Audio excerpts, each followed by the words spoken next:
My name is Rashmi and I'm excited today to talk to you about our paper, The Decisive Power of Indecision, Low-Variance Risk-Limiting Audits and Election Contestation via Marginal Mark Recording. This is a joint paper with Benjamin Fuller and Alexander Russell alongside the UConn Voter Center. So I'm going to start off with a brief introduction on risk-limiting audits and ballot comparison risk-limiting audits. I'll then go into two natural extensions to this that we talk about called the conservative and marginal prediction approaches, and then I'll end off with a new model of auditing that we propose called contested or competitive audits. So to start off, risk-limiting audits, or RLAs for short, is a procedure that is used to verify the outcome of an election by re-examining the cast ballots or physical ballots in the election and their corresponding row on the CVR. Now, a CVR is just a list of all the ballots by their ballot identifier and then the corresponding interpretation for each of those ballots. And so nowadays, risk-limiting audits are done by doing ballot comparison risk-limiting audits. And the way a ballot comparison risk-limiting audit works is that we have a CVR and we have a stack of ballots. Now, the CVR has some winning candidate W and has a declared margin, which is how much the winning candidate won by in comparison to all other candidates in the election as declared by the CVR. And the main task of the risk-limiting audit is to statistically test how many inconsistencies there are between what the CVR says and what the actual ballots say. And so the way that this normally works is that the auditor will sample different rows of the CVR, will request the ballot corresponding to that row, and then will compare between the interpretation listed on the actual ballot with the one listed on the CVR. And so here, when the auditor does this, they see that there's an inconsistency between what the CVR says and what the actual ballot says, because the actual ballot says there's a vote for Daffy, whereas the CVR says there's no vote for this particular ballot. And so while the auditor is doing this, they are going to estimate something called discrepancy. So discrepancy is just a standard measure of how much the CVR overcounts the margin for the winning candidate in comparison to all other candidates in the election. A discrepancy value of 0 for any particular row of the CVR means that the CVR and the actual ballot is consistent in terms of the interpretation listed on both. And what they want to check is that the discrepancy value is smaller than the margin of the CVR, which would give them confidence that the declared winner on the CVR is the true winner of the election. Now, there are some issues that we see with ballot comparison RLAs that our approaches help to combat.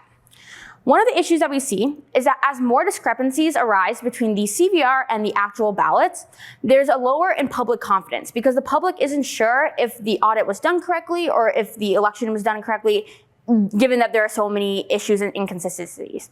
So one benefit that we see with our approaches is that it helps with public perception and interpretability. And I'll go into a little bit more about why that's the case later on in the presentation.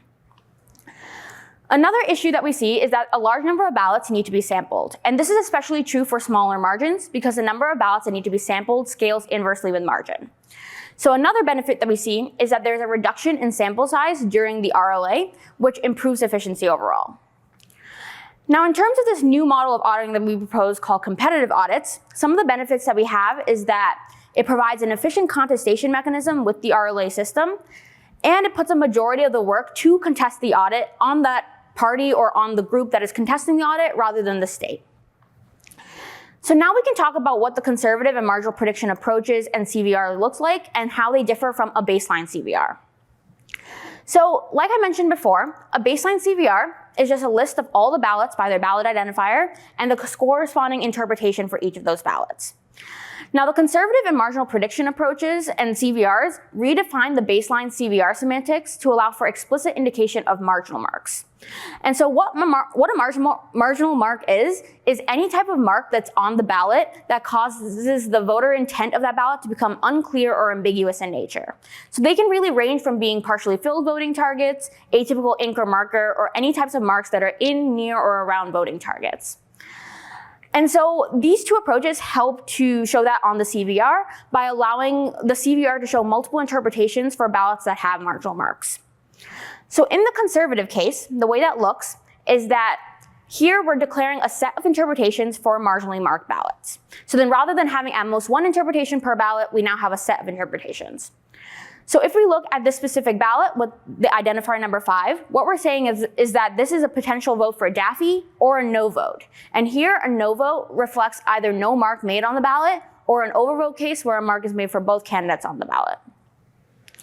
Now in the marginal prediction case, what we're doing, instead of declaring a set of interpretations, what we're gonna do is we're gonna record a prediction probability distribution over all possible interpretations. So here what we're saying is how likely each interpretation is to reflect the true interpretation for that specific ballot.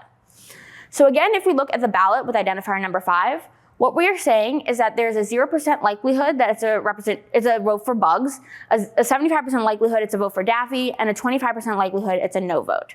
And here, all blank cells just represent a 0% probability or likelihood. So we did a simulation to compare these 3 methods at what we consider to be critical margins. So we looked at 1%, 2%, and 3% margins. And we looked at these specific margins because at these margins in a typical ballot conversion RLA, the number of ballots that need to be sampled is typically higher. And so in the simulation, when we pulled a marginal ballot, 50% of the time we consider a vote for the winning candidate, which would result in a discrepancy value of 0. And then 50% of the time we consider an undervote, which would result in a discrepancy value of 1. Now, when we look at the 95th percentile of ballots that were being pulled, what we notice is that the number of ballots that need to be sampled in the marginal prediction case is reduced by about 10.5% in comparison to the baseline case.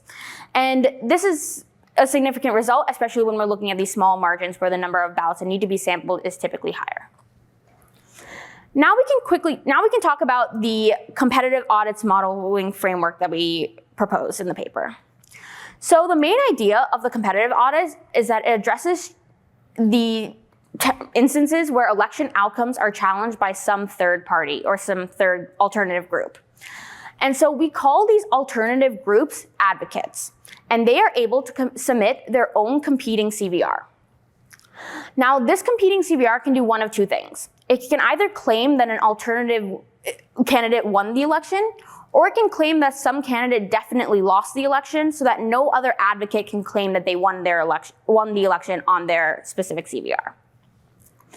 Now, these advocates, when they're creating their CVR, can choose an interpretation for the marginally marked ballots, and they can also choose to omit any sampled ballots from their CVR. Now, for simplicity purposes, we only focus on the conservative case, meaning that the competing CVRs that are returned by all the advocates will just declare a set of interpretations for marginally marked ballots rather than a likelihood estimate over all interpretations. And so now we can talk about how this competitive audits works. So basically, all the advocates will create their CVR and will submit them. Once all the CVRs are submitted, what we're going to do is that we're going to compare contradictory CVR pairs to each other. So we're going to take 2 contradictory CVRs. So let's say we have CVR A and CVR B, which are contradictory to one another. We will then have a disqualification function that we go through in order to try to use CVR A to disqualify CVR B. In the case that it gets disqualified, we take it out of consideration and we continue this process for contradictory pairs. In the case that it doesn't get disqualified, we'll eventually try the opposite way where we're trying to see if we can use CVR B to disqualify CVR A. We keep doing this process and we keep removing all disqualified CVRs until either one CVR is left, in which case we output the winning candidate of that CVR as the winner of the election, or we output inconclusive. So now that I've gone through the marginal and conservative approaches, as well as this new model of auditing called competitive audits, I'll go through some of the practical considerations we have for these methods. So in terms of the conservative and marginal prediction approaches, we first recognize that having explicit marginal marks on the CVR helps with public perception and interpretability. And the reason why this is the case is because now the CVR itself is able to show ambiguity of ballots. And so these are the types of ballots that in a typical ballot comparison risk limiting audit, the tabulator has a difficult time interpreting what the true interpretation is. And so often we see these discrepancies arise because of these ballots. But now that we're showing this ambiguity on the CVR, the public can now see these discrepancies as less of an issue with the audit itself, and more so just an issue with the state of these ballots in the sense that they're just difficult to interpret, and so it's hard to know what the correct interpretation is. We also recognize that conservative audits are simpler to deploy in practice, and that's because it's easier to list a set of interpretations for ballots rather than a likelihood estimate over all interpretations. Now, ballot tabulators are able to do full body scans of ballots, meaning that they are able to add an extra classifier for marginal marks. This means that only firmware upgrades are required for actually doing the conservative approach rather than any hardware or machine changes that may need to be made. Now, in terms of competitive audits, we recognize that this process can either be implemented as a standalone contestation mechanism, or it can be done right after the RLA process. So after a ballot comparison risk limiting audit is finished, we can have this contestation mechanism where advocates can submit their CVRs, or we can just have a separate process to do that. Now, during the CVR generation process, advocates are able to inspect their physical ballots, but only under supervision to ensure there's no tampering or mishandling of ballots during that process. We also recognize that a candidate that has determined the winner through our modeling is done so regardless of the procedures and software used by other advocates. And this kind of goes with this next point where advocates are able to use their own tools to process ballot images.